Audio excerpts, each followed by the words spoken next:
over here, but we're in good spirits. I hope it's nice wherever you are today. My name is Simon Thompson. I'm the Cloud Networking Technology Evangelist for Cisco Meraki.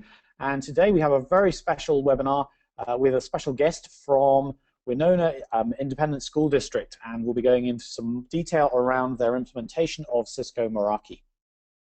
Let's have a look at the agenda for today. So we'll start things off with an introduction to Cisco Meraki. I'd like to make sure that you all have a good understanding of who we are and how we got to where we are today. We'll then go in and ask the question, why cloud networking? Why are we taking quite a different approach to managing a data network?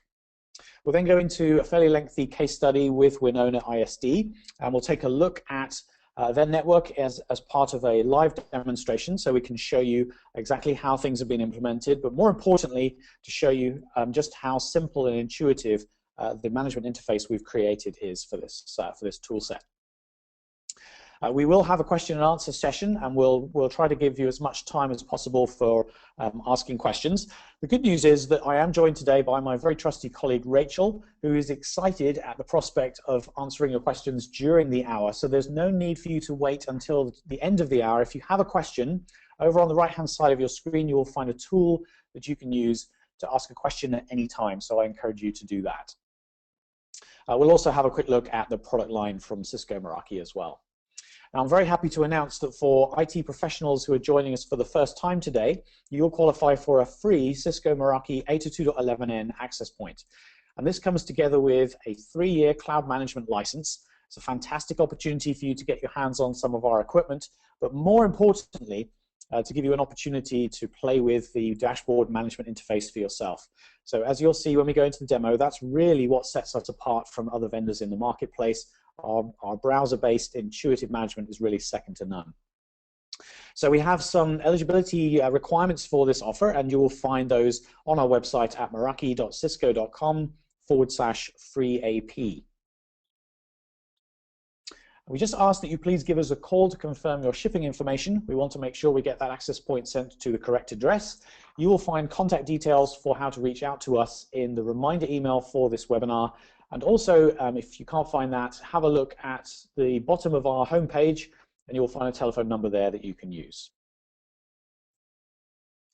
Okay, so let's kick off with an introduction to Cisco Meraki. So first of all, obviously you've noted I've said Cisco Meraki. We are now part of that much larger organization. We were acquired into Cisco back in 2012. So within Cisco, we're known as the Cloud Networking Group, and what we offer to the marketplace is a complete 100% cloud-managed range of solutions covering wireless, switching, security appliances, and mobile device management. What we're trying to do is bring the benefits of the cloud to enterprise data networking, and we're all now using cloud technologies regularly on a day-to-day basis by accessing things like webmail or perhaps our banking. Something which we're quite comfortable with doing nowadays, and so it makes perfect sense to take the same benefits of being able to access your data network from anywhere, from any device, where you can get an internet connection and be able to manage those networks. So we have seen extremely strong growth. We've been triple-digit growth since we started as a business back in 2006, and our equipment and our whole philosophy is being built around this cloud architecture. And cloud, of course, has become the most overhyped term in the history of IT, but for us it does have real true meaning. It is a proper cloud implementation, and by that what we mean is that the equipment's always been designed to be operated in this manner, with the control elements up there in the cloud operating in servers, in data centers, maintaining high reliability for our customers. So you can see some of the customers that we've been associated with on the screen there, and they do span across multiple different verticals. I'll give you a couple of examples here. We've got Telmex, that's the largest telecommunications company in South America. Also Motel 6, well known, of course, across the United States. We're covering about 70,000 hotel rooms with Cisco Meraki Wireless, so a great example of just how well we can scale this equipment.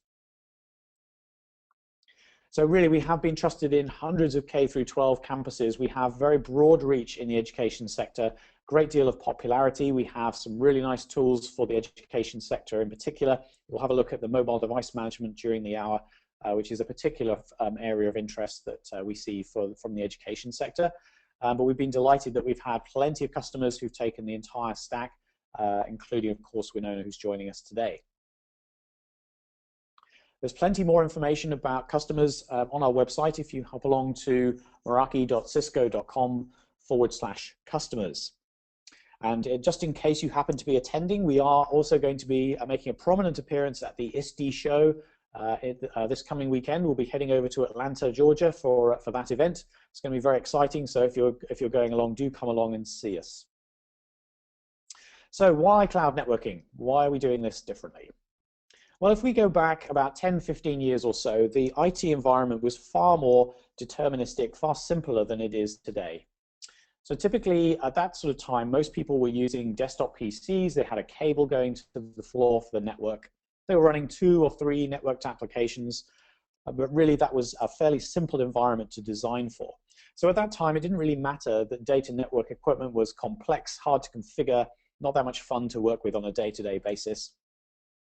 But today we have moved on significantly. Of course, I don't need to tell you, we're all carrying smartphones with us, tablet devices, laptop computers. All of these are using network resources for the many apps that they are running. So a much more rich environment in terms of devices, but also in terms of applications. And the network administrator, therefore, needs to have a tool set that's easy to work with on a day-to-day basis to help keep on top of all of that. So we believe we have the right approach. Our manageability, as I said, I believe second to none, and I encourage you to provide us with your feedback on that.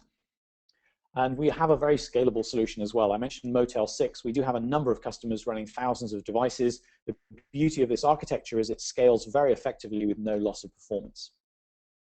When you put all these things together, you really can achieve some quite significant cost savings in terms of the expenditure on the equipment, but more importantly, on the operational expenditure. The day-to-day running of a network like this is so much easier and so much more efficient with a Meraki approach. So it really is about bringing the cloud to all of these Cisco Meraki products. We've got this lovely graphical user interface. We don't use a CLI at all, no command line interface with Cisco Meraki. So if you have a background in networking, you have an understanding of networking, you'll be right at home on this interface very quickly. If you look closely at these devices, you will not see a console port on the switches, for example. They're not designed to be managed locally. They do have a simple local interface allowing you to configure a static IP address, or I know in some school districts there's a requirement to use a proxy server to get out to the internet. You can do all of that locally, but beyond that, it's all designed to be permanently connected to the internet so that it can be managed via the cloud. Let's review the architecture which sits behind this. Very simple diagram here. What we have on the left-hand side, we have a browser which is running the dashboard interface in there, and we simply connect that to the cloud servers that sit in our various data centers we're using around the world. And we use multiple data centers, of course, here in North America, also over in Europe and in other parts of the world as well.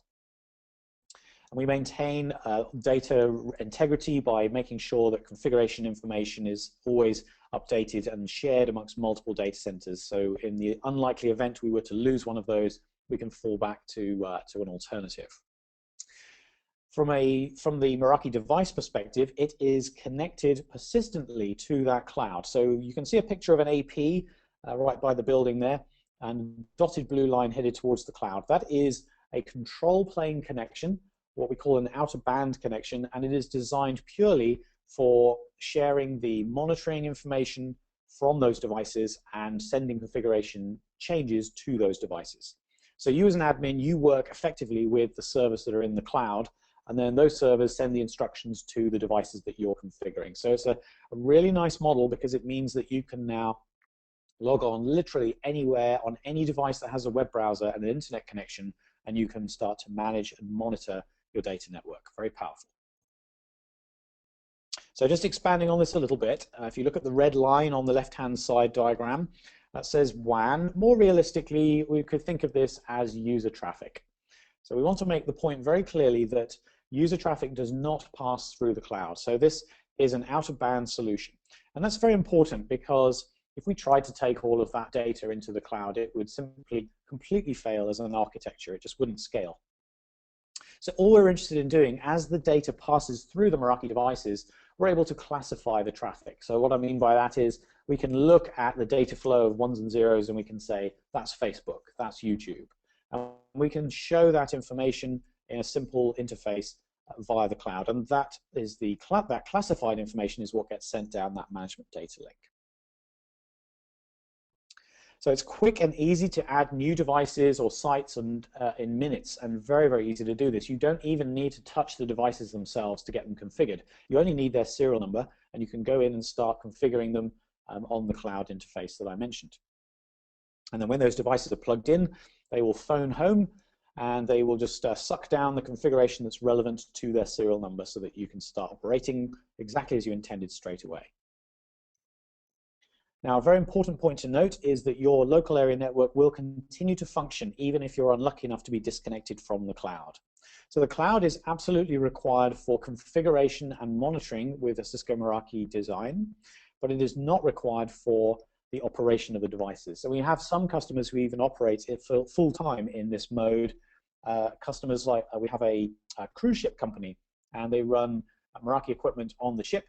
So when it's out in the ocean, they don't have an internet connection, and they simply operate their network locally within the ship there. So no problem doing that. That uptime SLA, service level agreement, you can see there, that is indicating the uptime for the cloud service, and that is in line with the industry standard for cloud services, other cloud services you may be using, things like Gmail, Dropbox, and so on. So as I said, a very secure solution. Your user traffic does not pass through the cloud, and we don't require our customers to take our word for it, because we have gone out and achieved some very important industry certifications for this architecture. So for example, here in the US, we have the HIPAA compliance and also PCI compliance for the retail sector, and we are level 1 certified. That is the most stringent level of PCI compliance. To ensure that we keep this service operational for our customers, we provide third-party security audits and daily penetration testing of our data centers to make sure they are fully robust. A really good website I recommend you take a look at if you have time is meraki.cisco.com/trust. And that site does a really good job of explaining and giving you confidence in this architectural approach. Okay, so at this point, I'd like to introduce Trey Eubanks from the school district at Winona. And so Trey, would you like to just say a quick hello to everybody? Hi, everybody. I'm very glad to be here. Fantastic. All right, well, thank you very much for joining us today. So we're going to go through and have a look at how things were actually implemented at Winona in practice. So take it away, Trey. Give us an update of the school district and how it looks. All right, great. Well, I've been here since October of last year, so 6 or 7 months. And when I came and first joined the Winona School District, they had a lot of issues that need to be addressed. They were very far behind in their infrastructure and core technology. But one of the main things they wanted me to handle, the first project they had on their agenda, was a wireless network. They had no wireless anywhere in the entire school district. And so they wanted to have something that was not only a nice wireless platform, but something that was not going to be obsolete in 6 months or a year from now. They wanted something that was going to take them into the future. And so that was my main goal here at Winona ISD. So as you can see from this slide here, we're relatively a small school district. We have 4 schools, basically, elementary, an intermediate, a middle school, and then a high school as well. So we have a total of 8 buildings, including a couple of administration buildings, and a band hall or 2, plus our IT area. And really, I'm a small department. We have basically 2 people here, and we're both named Trey, so that caused a little confusion. And I thought they might not hire me because of that, but they did. So now we're kind of a team of 2 Treys there. Do you have nicknames instead? Do what? Do you have nicknames instead to help differentiate? Yeah, we try to. Yeah, I kind of go by Mr. T, so that's you know. T the fool nice. Who doesn't call me Mr. T. So anyway, but so I've been here, like I said, and there was since October, and there was a lot of technology that needed to be addressed, not just the wireless. So I had to kind of start from scratch to kind of dig in to figure out how the project that they wanted me to take care of, which was implementing some kind of wireless solution, how that was going to fit into what they had. And I realized it wasn't really going to fit in based on what they currently had. So we ended up going with Meraki for everything, our core, and I was able to do that because of the price point. All right, very nice. Okay, so let's have a look at the conditions prior to the updated network. So a little bit more detail. Would you like to take us through the history of what your IT situation was that you inherited? Right. So when I first joined, they were having some issues even before I even showed up on the premises. And I was still, because I moved to East Texas from Baton Rouge, Louisiana. So even while I was still there, they would start calling because my predecessor had left and he was gone 3 or 4 months. There was a gap before I showed up. So they would call about different power problems and why servers were going down, why is the network slow, why, and things that are really hard to tell when you're not or haven't seen the environment for the first time. So those are the first few things I addressed. And what I found was crazy wiring closets that were just wires were everywhere, multiple or multitude of different types of switches, different ages, one flat network where there was no segmentation, but everything was plugged in at once. So that created slowness and very inconsistent performance on the network. And so people would lose their internet connection. They would lose connection to their email, and they were very frustrated with these types of things. And so, and I could tell by looking at all the different closets that they had that if we tried to put a wireless infrastructure on top of this dated infrastructure and core, that they would not get the performance and they would not be happy with what the final result would be. And so that got me thinking that we were going to need to do more than just the wireless, but we were going to need to pretty much revamp our entire infrastructure. And on top of that, the firewall filtering system they had for the school district as well was dated and was not very user-friendly. And so I wanted to find something that we could also replace that with. And when I found that Meraki had all these items, then I could get everything together with one dashboard. So when I logged in, for simplifying the administration part, that I could get all the pieces that I needed and have them all under one umbrella, all configured and working together on the same platform. I knew that would create a more seamless and a faster performing network. Very nice. I'm sure that story will be familiar to quite a few people joining us. It certainly is to me. I've been through that nightmare myself. All the problems that you listed there, they're quite common, I think, because networks just tend to grow organically over time, and every now and then somebody needs to take a step back and review the whole thing.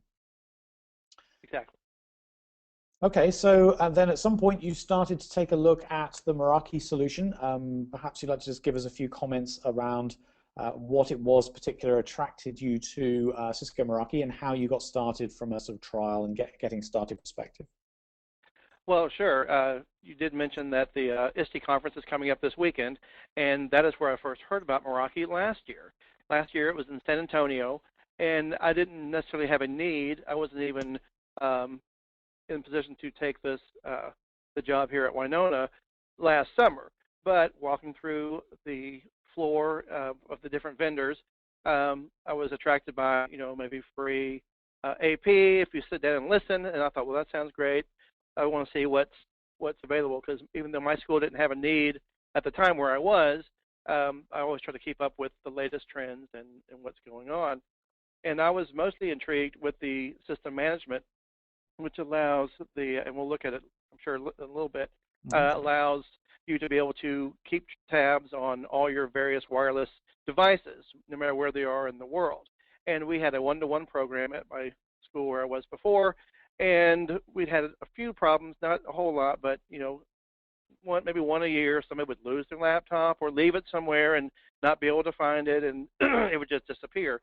And so I liked the system management where you load it and put it in, and it's managed through the cloud, and then you can tell where your devices are and even be able to control some of the devices, whether it was an iPad or we had Dell Latitude laptops and tablets, and so multiple devices, multiple platforms, and so that's what really drew me in. And so as I was hired by Winona, I kept that in the back of my mind, and I really liked the platform and the way it worked, and so that made me then go back and realize that that was the need they had here, and so that was Meraki was top of my list for investigating to see how much it would be able to benefit this district. And so that's kind of where I got started. It all happened from just walking by the Meraki booth in ISD.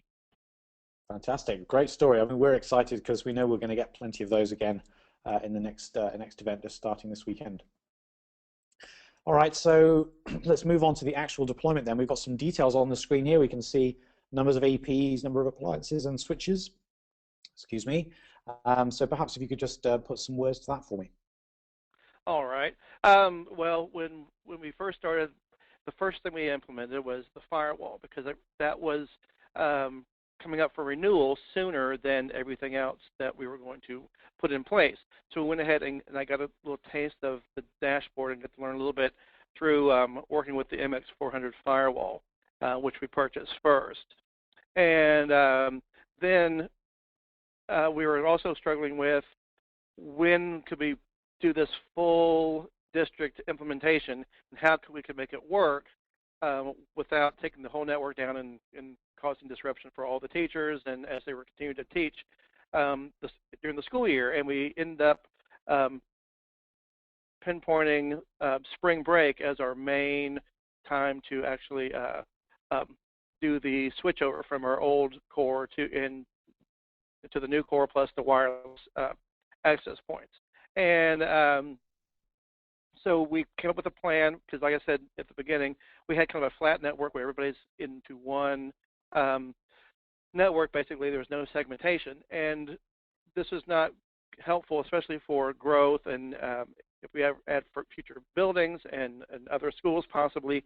So I wanted to get us into a different IP scheme, one that will segment and allow us to grow that way. So we came up with a plan based on where we were wanting to go to, and then we went ahead and, as the equipment came in, began to put those configurations on all of the devices before they were even installed on campus. So, and then plus another thing was we only had a week, because since our spring break was only a week long, we had a short time to make everything happen once spring break hit. So all those devices were pre-configured based on the plan that we came up with, and we did that with help from another resource that I had. His name was Hotch, and so we came up with the plan. He got on and started configuring all the devices.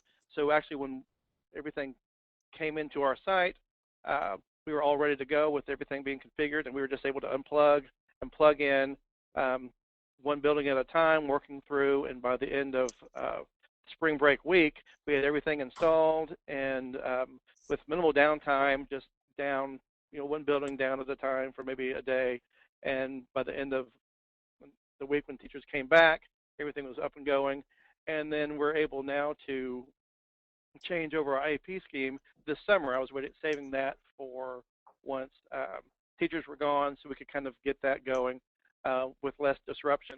And now we're about to start doing that. But the Meraki devices are already configured for that new IP scheme. All we have to do is go in and change some ports through the dashboard, and our new scheme will be in place and ready to go. It's a great story. I love the way that you've highlighted how you were able to roll out fast and also be able to pre-configure equipment before it's actually deployed. That's something which quite a few of our customers have really appreciated. We can literally have the equipment on a truck headed to wherever it's going to be deployed, and all you need is the serial number to get started with configuring and pre-staging that network. So really nice story. Exactly. Very nice. Okay, so we also had a switch network. So obviously the remit went beyond wireless because you needed to take a more comprehensive look at the environment. So let's just review a couple of the features on the switches which you found particularly helpful. Yes, so like I said before, we started off with the MX400, which that was the the firewall that we bought, and I was able to get some familiarity with the dashboard through that. And so when we deployed everything else, they started out by stripping every IT closet in each building of all the switches and putting in the nice Meraki managed switches. And it's really nice to be able to go in and work on those and make changes to multiple ports and from anywhere. And so that is really nice. And as far as the live tools, I've got a chance to really use those a lot when it comes to kind of tweaking and fine-tuning the network in some of the different buildings. Even just a few weeks ago, we had a new teacher who was hired, came in, looked at his office, found a wireless device that happened to be laying around that another teacher had left.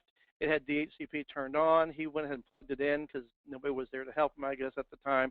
And just so he could, he thought that was the way he could make wireless work. Anyway, then he left, and he won't be back till the beginning of the school year in August. And suddenly our network, when I came back from vacation, there was some slowness. We couldn't figure out what was going on. And so I was able to use the Meraki tools to go in there and find out, oh, something's giving out DHCP. That's not supposed to be on our network. There's a rogue device somewhere. I was able to use the tools to actually pinpoint which building it was, which APs could see that device, and then it ended up being in the middle school band hall. And I went in there, and sure enough, there it is, plugged in. I was able to unplug it, wrap it up, and remove that relatively within 30 or 40 minutes or so from once I discovered that. So those live tools are really nice to be able to troubleshoot, and especially for me, being such a limited resources as far as manpower in our IT department. Anything that makes my job faster and able to work smarter rather than harder is a plus, which is another reason why I like going with the Meraki. Great story. Actually, there's another favorite live tool of mine as well, which is the packet capture one. Hugely powerful thing to be able to do remotely. So although you have a fairly small environment, there'll be probably some people joining us with quite large dispersed school districts with devices all over the place, and to be able to run a packet capture on a device when it's remote from you is quite a powerful thing, not something we've been able to do with traditional networking gear. Exactly, and I've used that a few different times when something strange was going on that I thought, well, something doesn't seem quite right. I'm actually able to call in to the Meraki helpline or submit a case and talk with a Meraki person live, and they can actually do packet captures based on a particular IP address that I give them, and then be able to say, okay, this something strange with this, or why don't you take a look at this, and then between myself and their expertise at looking at the packet captures, then be able to pinpoint something, which we had a rogue server that was kind of doing a lot of noisy traffic just last week, and we were able to pinpoint that particular server, and once we took it off the network, see some improvement based on those packet captures. Perfect. Very nice. Okay, so let's talk a little bit about the MX security appliance. So for those of you who've not come across this before, this is really the Swiss Army knife in our portfolio. This is a box that's very, very powerful, capable of a large number of security features. Some people sometimes make the mistake of calling it a firewall. A firewall is absolutely something it does. It's fundamental to it, but it's only one of the many features that this box is capable of. So it also supports things like content filtering, antivirus, and intrusion detection and prevention as well. So Trey, give us your impressions of the MX line for your own point. Yes, yeah, great. Yeah, when the school district or the private school that I was at before, basically our filtering system, we didn't use a proxy server. We were small enough where I could actually put something on each device that needed filtering. When I moved to a full district, I knew that was not going to be suitable. They had basically a firewall in place and a content filtering, so they had two devices, and we were able to shrink those down all in one with the Meraki MX. And it's been really nice. Like I said before, the dashboard, since the dashboard is the same, I have one place to go, whether I'm looking at the wireless stuff, switches, or the firewall. And being able to group that with Active Directory and be able to create groups and group people based on their login and the way that they work, I'm able to put students in one group and have them have totally different filtering. And I can even go in there and put down limits as far as bandwidth on their group, or and then instead of teachers, where I can let them have more control so they will be able to do more things in the classroom when they're sharing and teaching.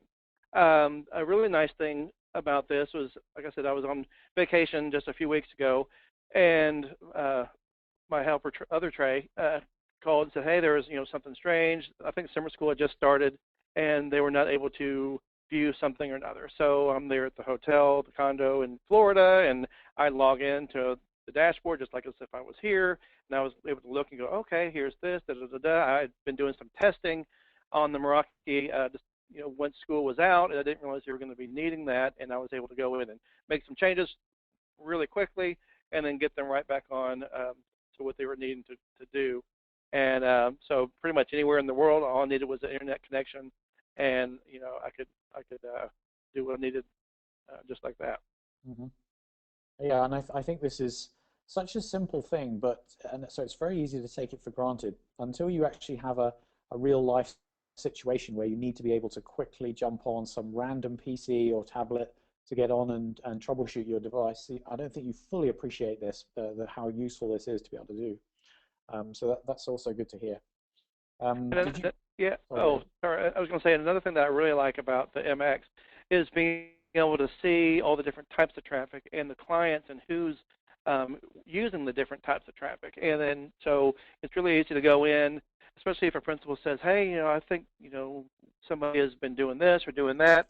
Can you see what they're doing? You can look at a client and see all the different types of traffic that they generate. Or if you want to say, well, who is using Netflix the most or YouTube the most on the campus, you can actually go and sort and say which client has used the largest amount of, and so then you can then look and see, is that something they're supposed to be doing, or then it helps you to narrow down things. Even if there is a rogue computer on your network that may have the configure virus or something like that, and it's doing some random traffic and hitting strange websites that might get you on a blocked list.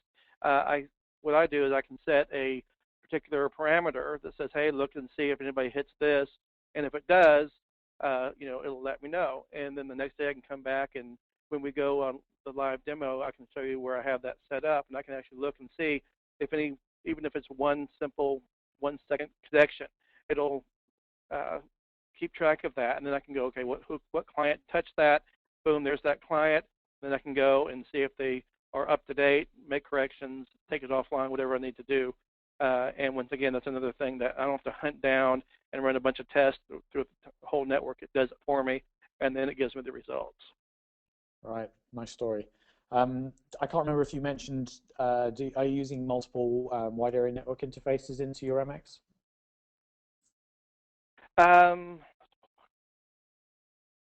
So in terms of DSL or DS3, have you got multiple lines coming in?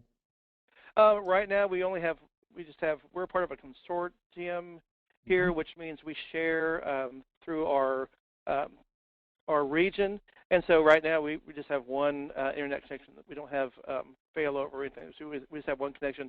Another thing is we're kind of in the country, so we don't have a lot of, unlike cities which have multiple people who can actually provide internet, we really only have one. So we only have one connection right now. Okay.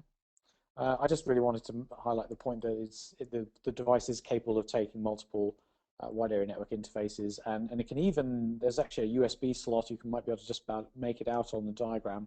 The USB slot will take a cellular dongle, so you could have a 4G cellular backup, if you like, for your wide area network connection. That's something which some of our customers like. Okay, so let's have a look at the network design from a description perspective. Well, then we'll go into a demonstration in a moment and have a quick look at how it looks. But if you'd like to just give us a quick overview of the usage of the different types of groups in the school district. Right. So before we started this implementation, there was basically only the teacher network usage, as you can see. They did have some iPads in each classroom, but they were very limited because they didn't have Wi-Fi. So they couldn't really connect to anything. They could download apps, I guess, when they were at home or whatever. But at school, if they wanted to share content on the internet, they were not able to. And one person's device per teacher is what is kind of what we went to now. So once we had the Wi-Fi, the WAPs put in place, that freed the teachers up to now be able to have more ways to connect rather than just their desktop PC. And so we're utilizing that. They're now able to use their iPads more. They have classroom smartboards and projectors that they use. And additionally, we have installed now new printers and copiers so that people can actually scan, print, which they didn't have before, to copy machines from their desk. A new segment now is student network usage, which before students were just limited to maybe a computer in a classroom or computer labs. So we're about to roll out 8 mobile iPad carts for checkout use in all the schools. And so they'll be able to actually do more interactivity in their classrooms using the wireless. And then the guest network, which we didn't have that at all, we went ahead when we implemented and put wireless access even in our football stadium and our baseball fields. So when guests come to football games, we're able to actually enable those devices for just certain hours if we'd like, and certain times a day, so that they're not always on. But if coaches in the future want to do PE activities, or they're doing football drills and they want to have an iPad out there so they can take notes and do things like that, use some different apps with their players, they'll now be able to do that. They won't be limited to just a going back and then having to enter in information on a computer from a notebook or whatever. Now they can do interactivity and be on the network no matter where they are. And so now we have that. And then, like I said, with the guest network, we're able to provide that for parents as well when they come to games or practice and those kind of things. They're able to stay connected. Beautiful. This is really a model deployment in terms of both the breadth of the equipment deployed, but also the way in which you're using it. I think is really a really great example for us to have a look at here today. So let's have a quick look before we move on to the demonstration. Just give us a quick a couple of comments around how the stability of the solution you've had in place and what you're perhaps looking to do with it as you go forward. Right. So what we've talked about all through this presentation is the reliability, and that's something that they were really lacking when I first came on board. And so we've really hit that and knocked that out of the park with the reliability of the network now. And I've heard from all sorts of different end users that it's literally night and day from what it was back in last September. We don't have the problems with drops and not being able to access certain websites. And when I first came here, I was joining some computers to the network. There was quite a few new PCs that had been purchased, and I would try 3 or 4 different times to join the network before it would actually connect and go through, just because the topography and the wiring was so horrible. And now, once all this, our core and WAPs have been changed out, now I don't have that problem anymore. Against the reliability and the speed of and the stability of the network is just fantastic. We've had, since we've gotten our switches and MX in place, there's been quite a few enhancements and things that have been come up, and Meraki is able just to push out those changes through the cloud, and so we never have to take anything down. Anytime there's a system upgrade or a firmware, it happens just like that. And what we're looking for now that we have, and I've been using the analogy of, we've been kind of, when I first got here, our district was kind of in the water, floundering around, and now we've built a platform in the water we're going to actually stand on. And so now we have a nice platform with our infrastructure and our wireless. So now we're going to be able to, from this platform, start to build out of the water and with whether it's bring your own device, bring your own technology. Teachers will have more mobility within their classroom. Students will have more mobility. They won't be tied down to a desktop. They can use tablets at their desk, things that they can share, and then even out on the sports fields and things like that. So it now gives us a chance to actually grow and start doing more 21st century skills and technologies, because now we have a nice platform to start on. Great. Fantastic. Thank you very much indeed for sharing all that with us, Trey. Very much appreciated. I think we can say we've got a pretty good partnership going here. It sounds like things are working very well for us at the moment. It's a good story. Thank you. Yes. All right, so what I'll do now is very quickly take a quick look at the dashboard itself. I'm mindful of the time passing. Don't forget Rachel is standing by.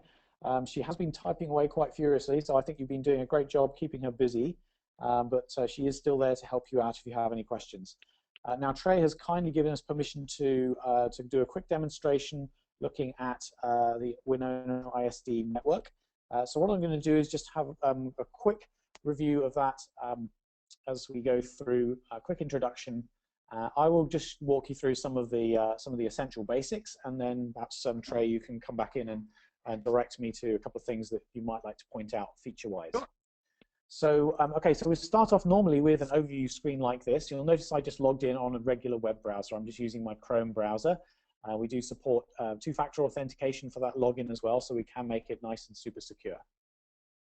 So here we're looking at a live overview of the Winona School District, and as you can see, this is a Google Map type view, so I can zoom out quite easily. I can change this to a satellite view if I wish to do so. So I can also upload floor plans with this tool as well. So when you've got your APs, you can actually plot them into specific locations. So we're looking at the individual networks dotted around. We can just move around our mouse to see exactly what they are. And we can also see an expanded overview here, which shows us the names of those networks, how much traffic they pass, client numbers, what type they are, and also the network health on a historical basis. So I call these the connectivity bars, and I think they're really useful for troubleshooting because they let you see historically when something has gone wrong. So somebody raises a trouble ticket, they maybe had intermittent network access, then you can go back and have a look easily at something like this. You can see here, for example, there's a little red line. Looks like something might have happened there, and that helps you to identify that, so you can move on and troubleshoot with it. Yes, our power went out last Thursday. Like there you go. There you go. That's a classic example. All right, so let's have a look. Actually, what I'll do is I'll go to the access points first, and we'll just have a quick look at the AP list here.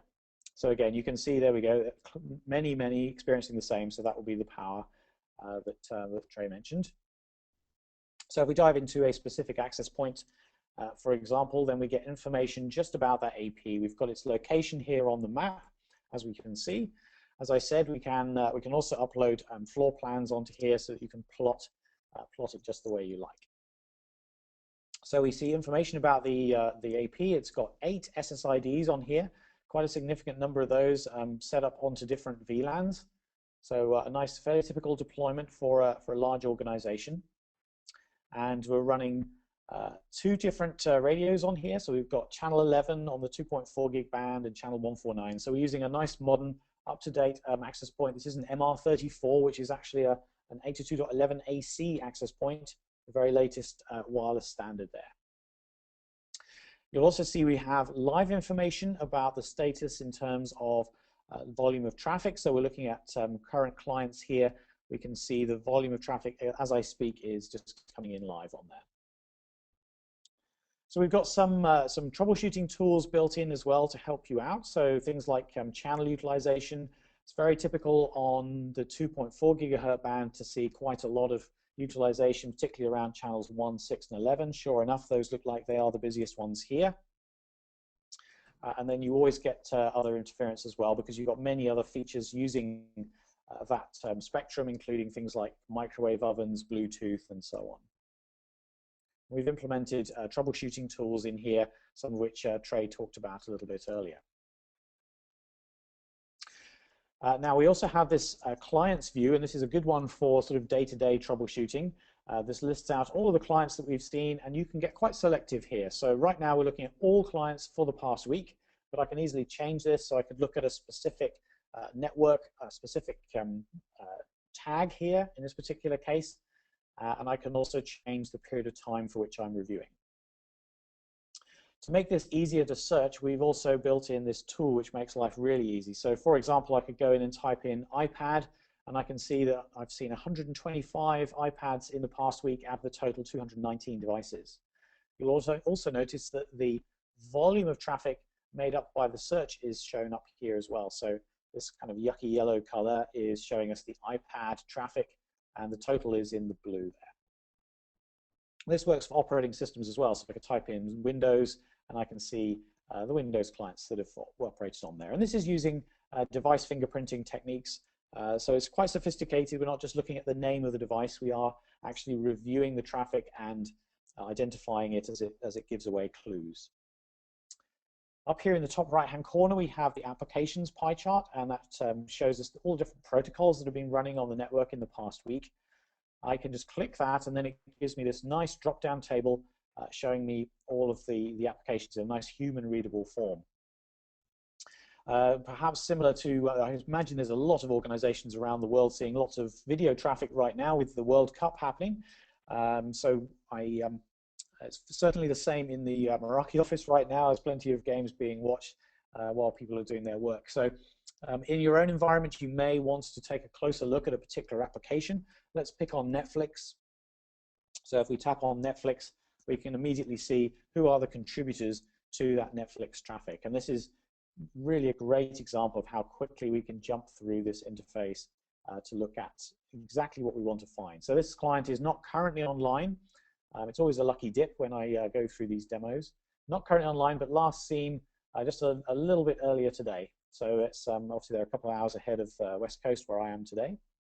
And location last seen is also shown here. You can just about make out the client triangulated by the access points. So it makes it real quick and easy to identify the location of that client.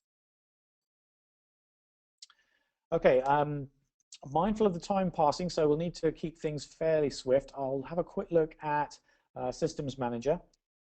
This is always a good one as well. Systems Manager is the mobile device management platform that we use to help monitor and manage varying device types. We have support for iOS, for Android, for Windows desktop, and also for the Mac OS. So we can do a quick search through for iPads. We can do a search for iPhones as well. None of those right now. But this is the kind of approach that we use. And so let's have a look at, we'll just dive into one of these. Not currently online by the looks of it, but we can still see some historical information from the last time that we saw the device. So we can see the battery charge that it had. We can get its location again. We can see how much storage space it's got left again. And this kind of thing is important if you are responsible for managing a group of a bank of iPads or Chromebooks or something like that. These tools become absolutely invaluable in that situation. So we have the ability to, if we need to go in and erase the device, wipe it selectively, if it was just removing the profiles from there. And we can see the application list that's on the device as well. I'll just very quickly show you how you can set up settings and restrictions on here. So we have a list of various different restrictions which Trey's put in place for Winona. So there's quite a few relating to iOS here. So for example, no FaceTime on these devices, no multiplayer gaming. And it really is nice and granular. You can lock these down just exactly the way you like them to look. We have the ability to go in and configure restrictions around passcodes on the devices. We can send out profiles for Wi-Fi connectivity, VPN connectivity, exchange email, so on and so forth. And then last but not least, we can also deploy and retrieve applications from these devices. So it's very easy to do this. Excuse me, it's very easy to do this. You just simply do a search for your application that you'd like to deploy. I saw Angry Birds there. Let's have a look at something like Evernote and do a search on there. So there's Evernote, so it's a free app. So we click on Add, and it shows us all of the devices that could potentially take this application. So it's an iOS app. So it's all of the iOS devices. What you would normally do in practice is you would probably go in and select from a specific tag. So this is something which you can go in and set up. You could say, for example, staff, and you could have pupils, and you could just deploy the apps to the relevant devices. So that's a really quick whiz through. Trey, is there anything specific you'd like me to highlight? Maybe the firewall settings, something else that you quite liked working with? Yeah, we can look at a couple of things really briefly.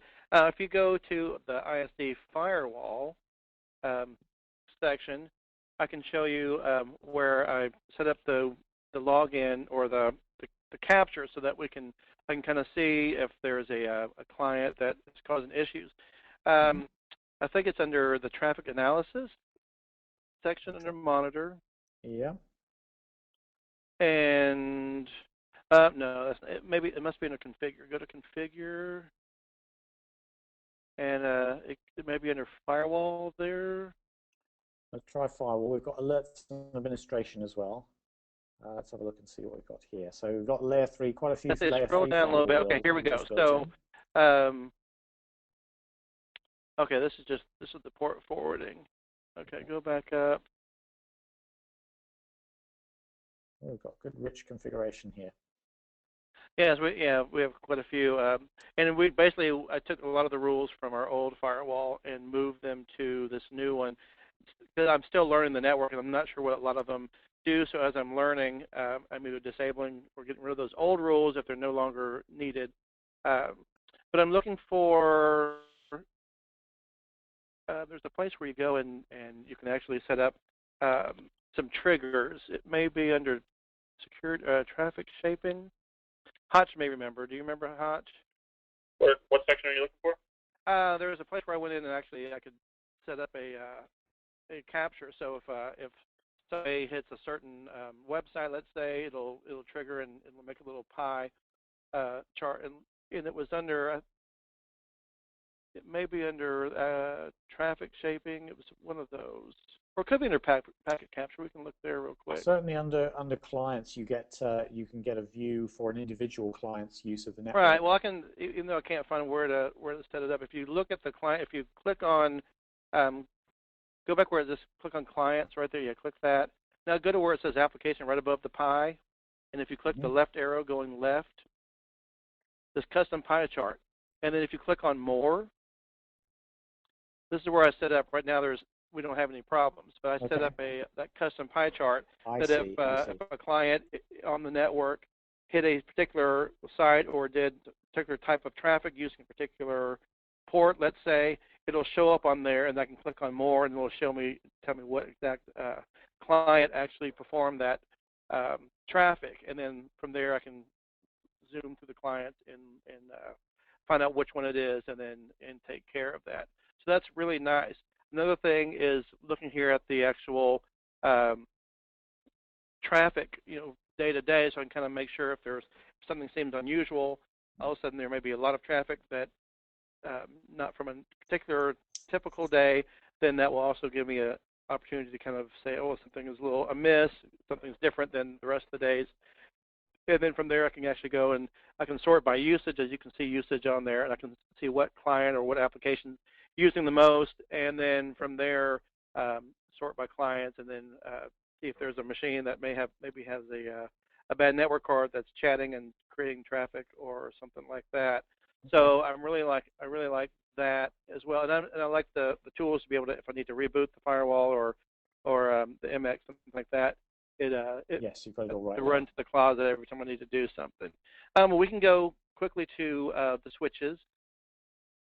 Yeah, we'll probably just need to wrap this up fairly quickly, Trey, because we're coming up towards the top of the hour. But exactly. And so for the clients and the switches, it's really helpful for if I need to, which you might not tell my assistant this, but sometimes if I need to know where he is in the district and I need him to take care of something, I can go in here and look at clients and actually find his phone device, and then from there, if I click on his phone, it'll actually show me pinpoint in our district what room, what building he's in. Yes. So I can say, oh, you're close to this, or close to that person, and I'm able to actually,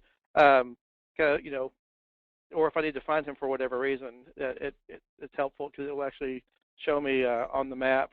Yeah. Because I have his phone registered on our wireless devices. So. Yes, that's Systems Manager. Yes, absolutely. And what we see here, we can see the. I just picked a random device. We can see the switch and port that device is connected to, and you can just jump directly from that client straight into the switch and to the relevant switch port. So it's a really easy interface to move around. We've been enjoying this so much, Trey, that time has run away with us, and so I need to wrap things up on the slides. What I will say is, from a demo perspective, we do have webinars regularly, several times a week, several different versions of this as well. So we'd be very happy to give you a longer demo if you have time to attend again at another point. So the last thing I'd like to mention, we'll do a quick roundup of questions in a second, is just that we have free evaluations available for all of the equipment that we've been talking about during this session today. So just hop along to meraki.cisco.com/eval. We do free shipping, free support during the trial. We really give you no reason not to give it a go. So if you like what you've seen, definitely recommend you try that. I'm going to skip past the products because we've kind of talked about these during the session. So we'll just take a second now to have a quick review of the questions. If you've got a couple more minutes to stick with us, and we'll see if there's anything interesting to share with you all. So bear with me 1 second.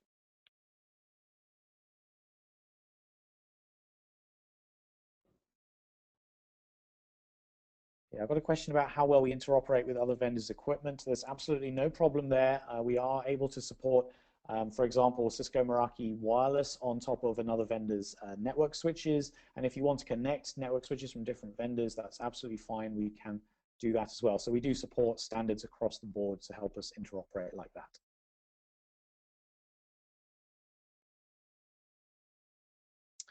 Question here about whether it's possible to monitor specific applications. Yes, it absolutely is. You can define application signatures, which you can use then to include those in the monitoring. Let's take one more question for now. So are the Meraki APs multi-band? Yes, they absolutely are. Hopefully you saw that during the session. So we do have full support for 2.4 and 5 gig bands. And also our APs are supporting as many as 4 spatial streams now, so we're able to get really high levels of performance on the wireless, and also high client density. So we can typically support, in the real world, sensibly, approximately 60 or so clients in order to get good performance there. Right, so I'm absolutely out of time now, so I've got the next people looking at me saying, please let me into the room. Trey, I'd like to thank you very much indeed for your time during the past hour. Thanks very much for joining us today. Oh, you're welcome. Thank you. All right, thank you all very much for attending, and we hope you have a fantastic day. We do look forward to speaking to you again very soon. Bye-bye for now.